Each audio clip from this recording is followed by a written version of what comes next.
Ahojte, zdravím vás. Dnes tu mám znova jeden zaujímavý príbeh. Mám v ňom vyložené archetypálne karty, tarotové karty a aj nejaké orákulové karty. Budem rada, ak sa v tom príbehu uvidíte. Ak nie, môžete si ho dopozerať len tak zo zaujímavosti a niečo si z neho príjemné vziať. Hlavnými postavami v tomto príbehu sú Animus a Anima. Ukážem iba krátko, pretože tie postavy nie sú oblečené a YouTube to veľmi nemá rád. Túto kartu považujem za ženskú postavu v tomto príbehu, napriek tomu, že je tam aj Animus, aj Anima. Ale vysvetľujem si to tak, že je to dáma, ktorá pracuje na tom, aby mala integrovanú aj mužskú, aj ženskú časť svojej osobnosti, prípadne je to niekto, kto sa snaží o harmóniu vo svojom živote, o prepojenie ľavej a pravej hemisféry. Takže túto postavu budeme považovať za dámu. Druhou postavou je pán a je to tento pokrytec. Pokrytec je niekto, kto sa javí navonok ako morálna autorita, ale ako sa hovorí, vodu káže a víno pije, takže jeho skutočné zámery vlastne nepoznáme. Aj v tomto príbehu nemusíme to brať doslova, že je to naozaj pokrytec, ale jednoducho je to niekto, kto počas celého toho príbehu nedá najavo, o čomu vlastne ide. Takže čo sa stalo medzi týmito dvomi ľuďmi? Títo dvaja pravdepodobne si spolu niečo nevykomunikovali.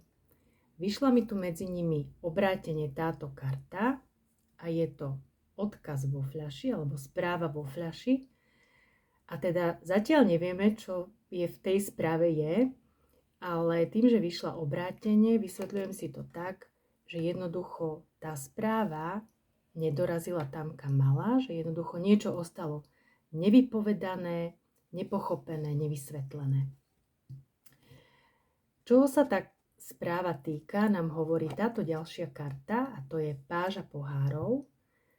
A teda už sa začína javiť, že medzi týmito dvomi bolo priateľstvo alebo rodiaca sa nejaká náklonnosť, skrátka nejaký zárodok nejakého citového vzťahu.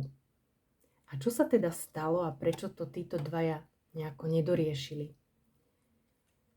No, vyzerá to tak, že pán sa rozhodol, že ostane v takej pasívnej pozícii a že jednoducho sa nevysloví, že sa nezachová ako typický muž, ten lovec, ktorý povie, o čomu ide a teda bude sa o tú ženu uchádzať, ale z nejakých dôvodov sa rozhodol, že jednoducho ostane pasívny. Ďalšie karty nám hovoria o tom, že sa venuje niečomu kreatívnemu, že sa skrátka sa rozhodol venovať práci, tu na možno zdokonaluje nejaké svoje schopnosti, zručnosti, skrátka robí niečo kreatívne, čo ho baví a robí mu to radosť. Ale otázka je dokedy, pretože táto karta troch pohárov, ktorá práve hovorí o tej radosti z tej práce, mi vyšla znova takto obrátene. To znamená, že jeho tá práca síce možno teší, ale možno sa v nej cíti sám, necíti podporu, jednoducho nejakým spôsobom prestáva cítiť tú radosť. Otázka je, čo s týmto urobí, pretože tu na ďalšia karta hovorí o tom, že jednoducho sa rozhodol nenasledovať to vnútorné volanie. Je to karta vyššia sila, ktorá k nám prehovára prostredníctvom našej intuície. Takže on sa rozhodol jednoducho, že nebude počúvať tento vnútorný hlas a skrátka venoval sa práci.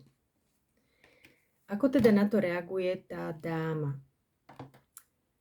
Tá dáma pochopila, alebo teda chápe, že sa musí rozhodnúť, čo ďalej, pretože z jej pohľadu celá táto záležitosť trvá príliš dlho. Kôň tohto rytiera pentaklov, ako vidíte, je vlastne z listov. To je taká pomalá energia, rytier pentaklov, že ten kôň už tak dlho kráčal, že až vlastne ako keby sa stratil. Už ako keby pre tú dámu celá táto záležitosť stratila ten význam, že jednoducho už to tak dlho trvalo, že ju to prestalo baviť.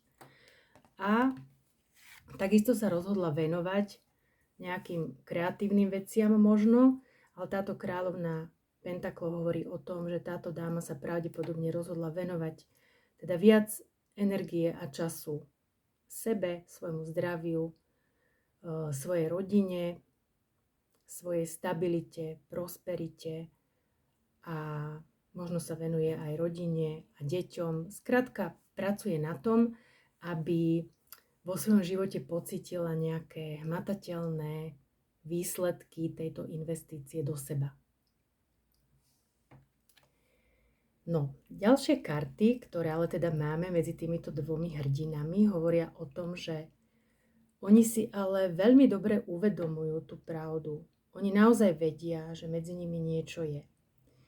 Táto karta súdu hovorí o tom, že pravda, ktorú si uvedomíme, nás oslobodí. A v kombinácii s kráľom pohárov vlastne je to o tom, že naozaj vieme a máme tú istotu, alebo teda títo dvaja vedia a majú tú istotu, že medzi nimi naozaj nejaká tá náklonnosť stále je. A je teda otázkou času, kedy vlastne sa tomu dá ten priestor. Možno jednoducho len nie je na to správny čas. No a ako teda tento príbeh momentálne končí pre túto chvíľu?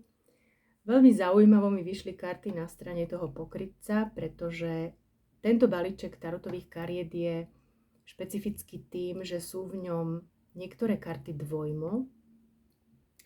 A u ňoho mi vyšli dvojmo karty cisára. Jedna je taký ten typický cisár, ktorý sedí na svojom tróne cisárskom a jednoducho ten jeho svet má dokonale zorganizovaný a funguje mu. A on mu skrátka len vládne a má všetko pod kontrolou. Ale táto karta mi vyšla obrátene. Čiže on sa vlastne rozhodol, že nebude to mať pod kontrolou, že jednoducho nebude sa tomu venovať. Skrátka nechal to tak, rozhodol sa nebyť tým pánom tej situácie. A tento cisár zasa hovorí o tom, že vlastne len ostáva v pozadí a teda necháva si tie veci pre seba a len z diaľky ťahá za nejaké nitky energetické a že skrátka nejde s tou kožou na trh. Jednoducho je tam nejaký strach. No a ako na to reaguje dáma?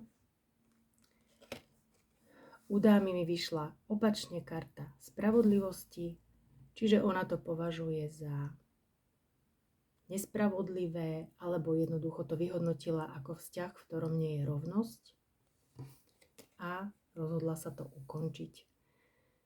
Karta desiny mečov je naozaj koniec. Už aj takto končia niektoré príbehy. Nie je to úplne pozitívne, ale niektoré karty nám tu hovoria, že ten potenciál tu stále je. Takže je na týchto dvoch, ako s tým naložia v budúcnosti. Budeme im držať palce. Majte sa pekne.